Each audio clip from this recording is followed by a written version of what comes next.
E aí, pessoal, é, nessa aula eu vou falar sobre os modificadores, né, que a gente vai colocar, e com os modificadores também explicar um pouquinho, mostrar as operações booleanas e também como utilizar as splines que a gente estava falando lá, né, a curva de Bézier e tudo, para poder ajudar na modelagem. Então vamos lá, primeira coisa, eu vou pegar esse cubo e agora vai começar a fazer sentido por que é importante deixar as faces com quatro lados, né? Então o que acontece é o seguinte, eu não vou mais mexer em muita coisa dessa janela. Vocês viram que já deu para cobrir muita coisa sobre o que é do 3D View. Então a gente vai sair agora para um outro painel, tá? Que é esse painel lateral aqui, o de baixo, né? Vamos mexer em algumas opções dele. Não vamos usar tudo não, vai ser bem simples, tá? O que a gente vai focar principalmente vai ser aqui, ó, essa ferramentinha. Tá? Lembrando que de acordo com o objeto, o modo que você está aqui, essas opções podem variar, tá? Pode aparecer certas opções em algumas coisas, em outras não. Por exemplo, se isso aqui fosse uma iluminação, né, uma fonte de luz, aí ia ter uma opção aqui. Então, vamos lá. Em questão de modificador, o primeiro modificador que eu vou falar, que é interessante, ajuda na modelagem, é o modificador de subdivisão de superfície. O que ele faz é o seguinte, ó, você pode ver que o nosso objeto continua contendo as 6 faces iniciais. Porém, conforme você vai aumentando aqui, né, ele cria subdivisões nesse objeto, tá, e deixando ele mais arredondado, digamos assim. Tá? Então, isso ajuda na hora de modelar, porque você efetivamente vai estar trabalhando aqui, ó, com poucos vértices, tá? Então você consegue ter um controle, tá vendo? E enquanto você tem esse controle de como você está mexendo com poucas faces e tudo mais, o seu objeto final, na verdade, é um objeto mais refinado, tá? Outra coisa importante de falar é que é o seguinte, isso daqui é porque o modificador não está aplicado. Se eu aplico esse modificador, tá? Ele sai aqui da pilha, deixa eu aplicar. E na hora que você for editar agora, você realmente tem um monte de coisa. Mas vocês podem notar que, olha só, todas as faces têm 4 lados. Quando você tem um objeto que tem todas as faces de 4 lados, a subdivisão dele aqui fica com 4 lados também.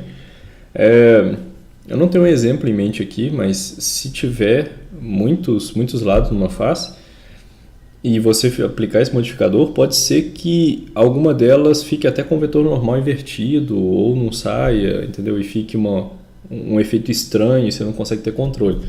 Então, deixa eu voltar aqui.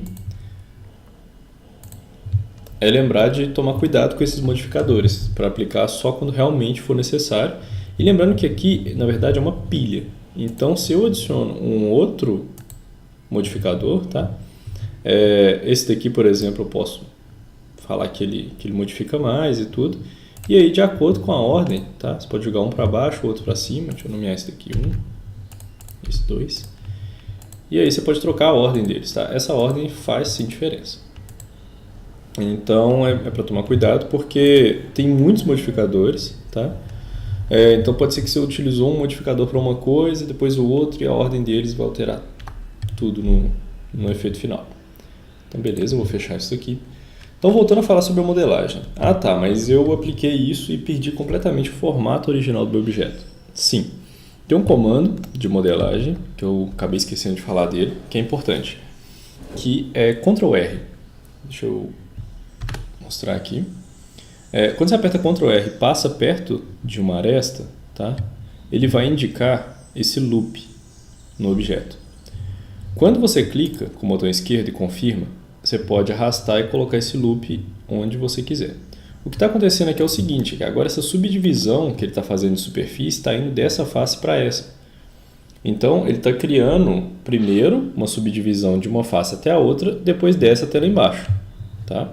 Então, o que acontece? Nessa daqui, vocês podem ver que daqui de cima até aqui embaixo ele foi subdividindo e foi arredondando. Mas aqui em cima, daqui para cá, a diferença é pouca. Então, quanto mais eu subir esse loop, né, mais ele vai aparecer, mais vai ficar dura a borda, né? Isso vale para qualquer lado. Então, se eu fizer aqui também, eu tenho um certo controle, tá? Então, aqui embaixo, tá vendo? Vocês vão conseguindo modelar adicionando essas novas faces, tá?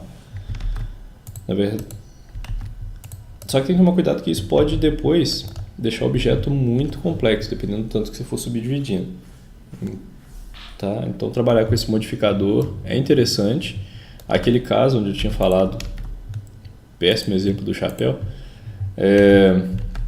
se eu tivesse feito ele aqui, ó. Opa.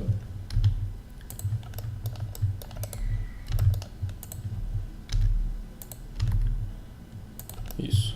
O que acontece com aquele modificador? Tá vendo? É que ele na verdade ficou quase uma touca. Porque o problema que tem aqui é a questão exatamente, ó, das bordas serem mais duras ou não. Tá? Então você ia ter que ir controlando isso para, por exemplo, colocar aqui, aqui e ir subdividindo de alguma forma, tá? Talvez aplicar um bevel aqui até que você consiga o objeto mais parecido com o que você quer, tá? Não preocupe se ele está assim ou muito facetado, digamos, tá vendo? Se eu der um exemplo aqui de renderização disso no final, deixa eu adicionar uma luz só para a gente poder ver.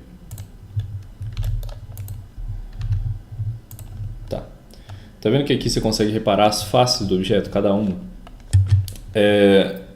Isso depois você consegue trocar. Por exemplo, deixa eu pegar o objeto e eu posso colocar as faces aqui, ó. Então, aí esse cálculo é refeito, tá? E aí isso fica mais suave. Então, não precisa se preocupar muito se está aparecendo as faces aqui, porque depois quando você jogar para o OpenGL e for renderizar, é que isso vai ser calculado e lá que você vai definir isso. Tá?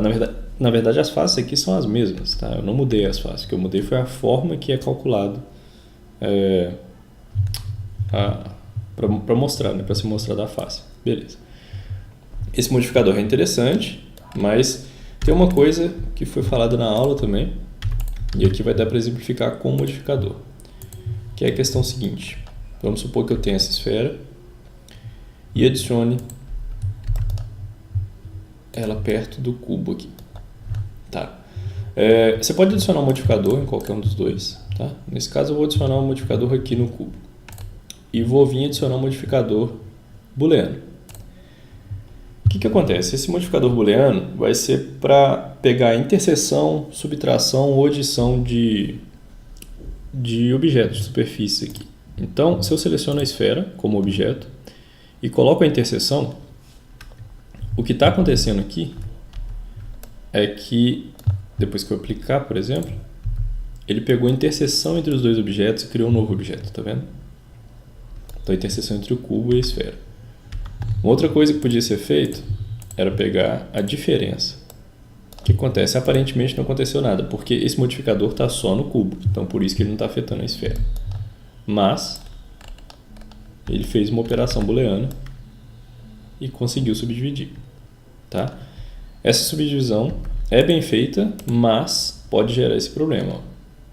Tem 27 lados essa face. Por quê? Porque cada um desses cantos aqui conta. Né? Deixa eu ver se nesse caso geraria algum problema para subdivisão de superfície. Tá vendo? É isso que eu quis exemplificar daquela vez. Você pode gerar uns artefatos muito estranhos ali, tá? Beleza, deixa eu voltar.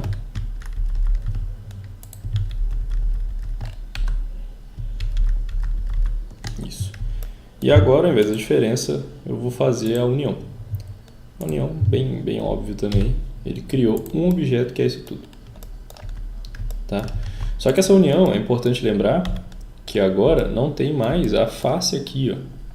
Ele realmente faz uma junção só da superfície, tá? Então agora quando você vai selecionar deixa eu só voltar para o modo de sólido. Tá vendo? Essa face aqui, ó, ela é só isso. Tá? Então, quando você for extrudar ou alguma coisa, tá vendo? Beleza. Então, encerrado essa parte, eu vou falar sobre uma coisa que eu esqueci também.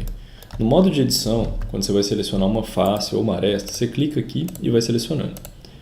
Porém, e se você quiser selecionar uma aresta que está lá no fundo, às vezes? Por exemplo, fiz isso, ó, com Box Selection e selecionei. Você pode notar que não seleciona nada lá do fundo. Então, às vezes, você quer selecionar um objeto e faz isso daqui e fala, pô, beleza, selecionei o objeto inteiro. Na hora que você mexe, ó, você selecionou só a camada da frente. Então, quando você aperta Z, você vai para o modo Wireframe. No modo Wireframe, você consegue selecionar tudo que está lá atrás. Tá? Então, se você quiser selecionar tudo de uma cena mesmo, pode apertar o A, claro. Mas às vezes você tem essa esfera e tem um cubo. Né? E de alguma forma esse cubo está ali atrás. E você quer selecionar tudo aqui, entendeu? Que você vai aplicar o comando tanto na esfera quanto no cubo. É um caso onde você vai selecionar tudo de uma vez.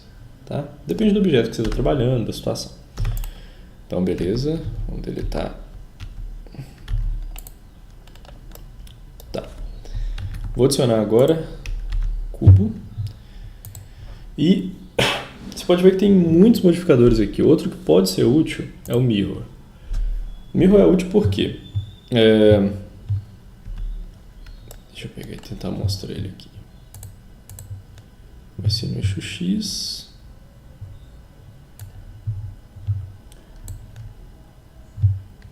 Tá. O problema aqui é o centro do cubo, que está ali, tá vendo? Você tem que alterar esse centro. Uma coisa que você pode fazer é o seguinte.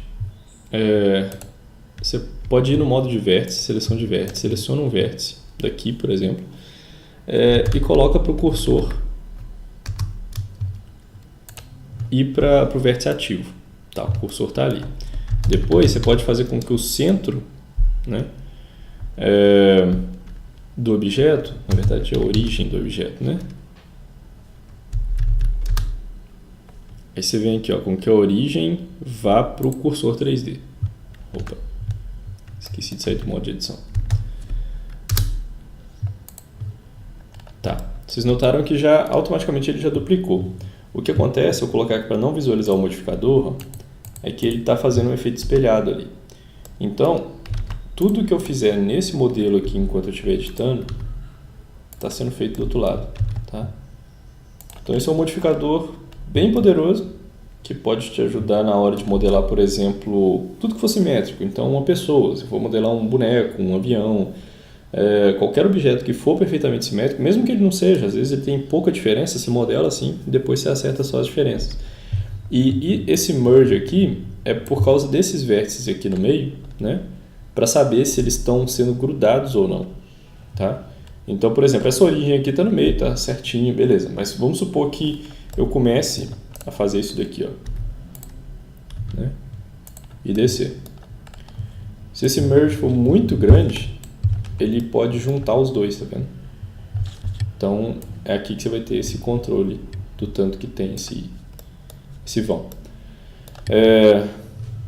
Aí lembrando que você pode colocar modificadores juntos, tá? Mas esse aqui é um caso. Se eu colocar a subdivisão de superfície primeiro, o que acontece é isso. Por quê? Porque primeiro aqui e agora eu estou executando o mirror, depois eu estou executando a subdivisão de superfície em cima do objeto gerado pelo mirror.